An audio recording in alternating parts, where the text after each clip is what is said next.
So it's finally here, the Border-Gavaskar Trophy. Now everyone has weighed in, everyone has taken their shots. So I suppose let's get down to cricket now. So personally, for me, Ayaz, this following this India Australia, whenever India go down under, has been kind of a ritual. You get up early in the morning, you get some personal time for yourself before the household is woken up, and you get to see some great cricket. So I'm looking forward to that personally. But let's get to the cricket now. So to set the context, India, after having that shock defeat at home at the hands of New Zealand 3-0, they now have to win at least 4-0 to make it to that WTC final. And now there are some of you who may argue that getting to that WTC final might not be the greatest thing given how the last two times went, but that's for the future.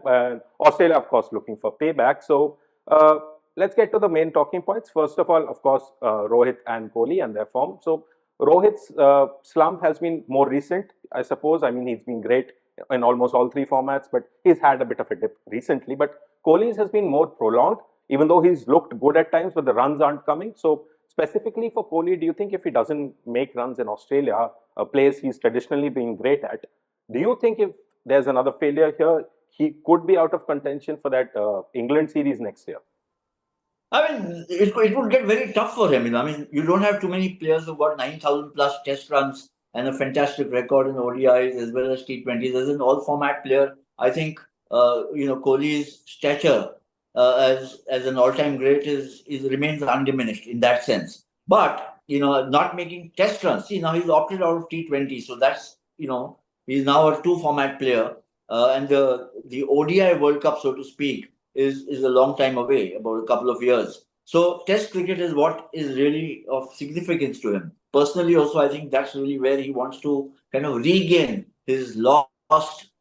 He's become a bit of an enigma, that he's looked very good at times, but not got the runs. And but even when he's looked good, he's not looked as good as he did some years ago, and especially when playing Australia in Australia, as you just mentioned.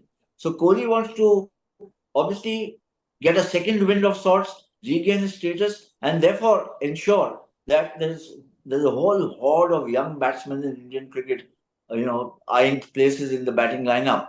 So he doesn't want to be in that vulnerable situation, obviously, and it will make things difficult for the selectors if he has a if he has a dismal tour again. I'm not saying. I mean, you can have a modest tour, and then the selectors might say, "Look, but he's such an established player, so he might sail through, or coast through." But if it is a dismal tour, then there'll be the clamor for of questions. Will the questions actually will become a clamor? Yeah. So moving on now, what do you think about Captain Bumrah? I mean, the last time Jasprit Bumrah captain was in England, he scored 35 runs of an over from Stuart Broad, but India lost that match to Bazball. So what do you expect? Something exciting? And do you think captaincy will burden him, at least for the first test?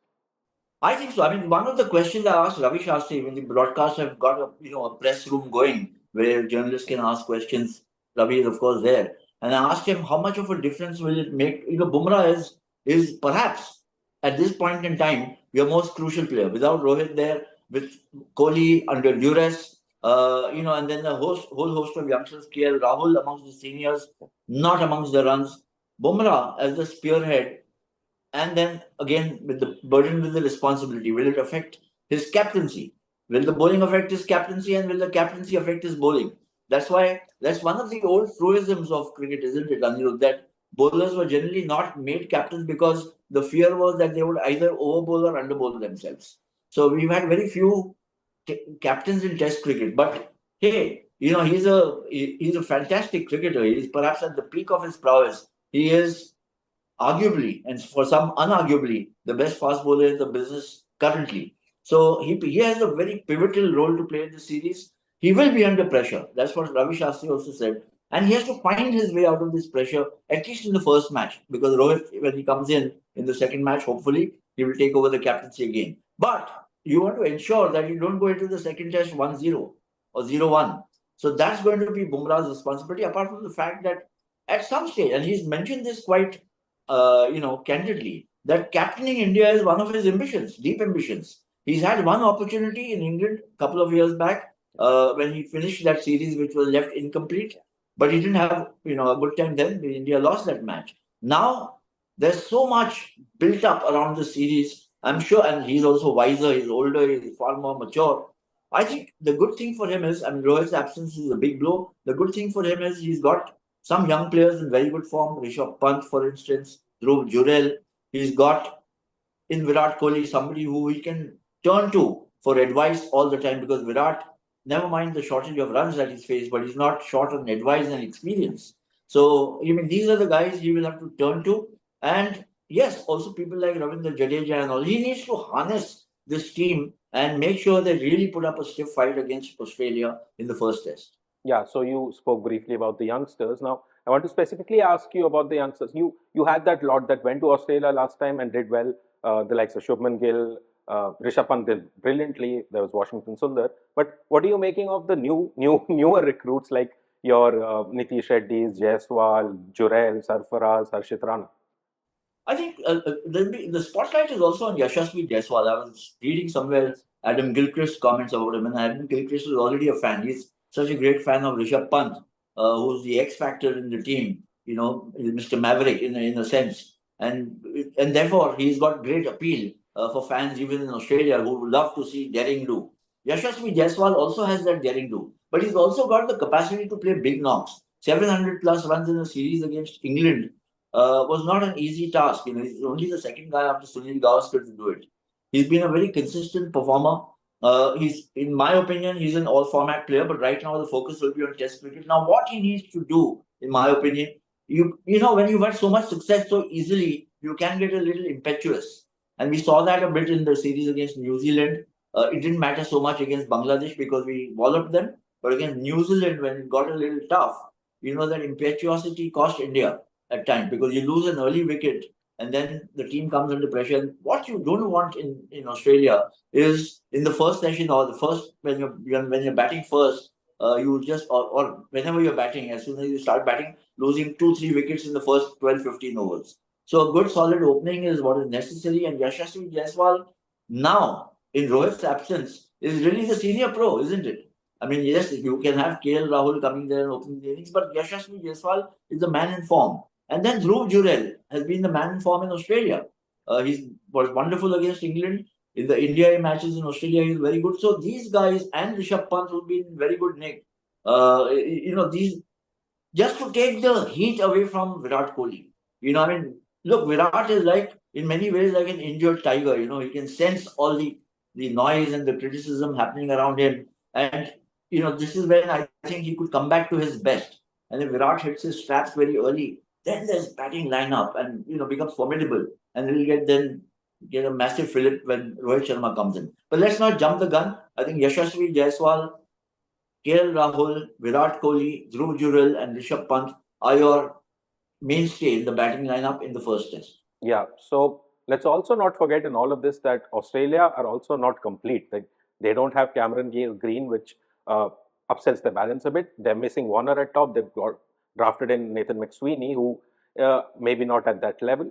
But also, Smith and Manas Labuschagne haven't been themselves for a while. So, a bit of vulnerability at the top. And what do you think of that whole team?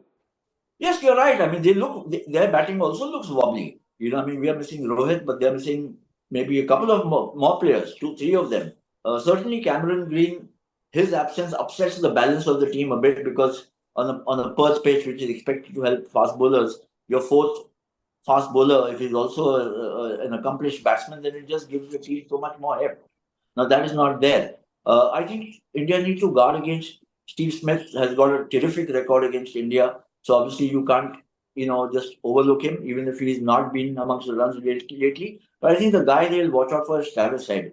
You know, he's hammered us in the WTC final last time, apart from the ODI World Cup, and he's a very dangerous player. Manus Labuschagne, because he's got this ability to bat out sessions. So if he's there, I think the guy to watch out for is Mitch Marsh, in my opinion, Anirudh. This is his home ground, and he's just had a second life as a Test player. You know, he was out of the Test team last year. He just, you know, in the Ashes series against England, he was fortuitous to get a break in, and then he made the most of it and hasn't looked back. So I think that these are the guys to watch out for from the Australian point of view. Also, not to forget, while we have beaten them 4 times running, 4 series on the trot, and twice in Australia itself. Let's not forget that when it came to the big match, the WTC final, we lost to them. So that will be playing at the back of the minds of the Indians as much as it will succor the thoughts that Australia have of winning this match. Australia know that they are no longer invincible. What was true 20, 25 years ago is no longer true. The Indian team can beat them. And therefore, I think the stage is set for a fantastic contest. Yeah. So, lastly, I know this is not your favorite thing to do, but prediction time. So, I'll say because of I've been reading somewhere that they've reinforced the seam of the Kookaburra, and over the last few seasons, the Sheffield Shield specifically, they haven't been making a lot of runs, and draws are mostly out of the question. So, going into this five match series this time. So, what are your predictions? Well, it's a tough call for India, isn't it? They need to win 4-0 to get directly into the WTC final. That looks a little far fetched. Drawn matches have become a rarity actually in Test cricket now. If you look at what's been happening in the last 2-3 months, Test matches played everywhere have produced results, whether it's in Sri Lanka or Pakistan or Bangladesh or India. Every match has produced a result. What I would like to see is a 3-2 verdict either way, because that will really, it will show that it's been a really hard fought series. It's happened once, India versus Australia in 1977-78. Bob Simpson's team versus Bishan Singh Bedi's team. But I'd even take a 2-1 victory for India like it happened in 2021 or 2018. You win the series, then your fortune of getting into or prospects of getting into the WTC final will depend on how other teams fare against each other.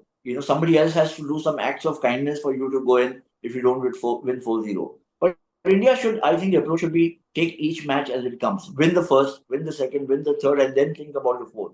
If you start playing for 4 wins from the first match, and in that excitement or the tension or the pressure, you might end up making far more mistakes than you would otherwise. Yeah, so that match starts tomorrow morning, and we'll get back to you after the first test. So, yeah, that's it for this episode of Sports Room, and see you next time. Thanks, Anirudh.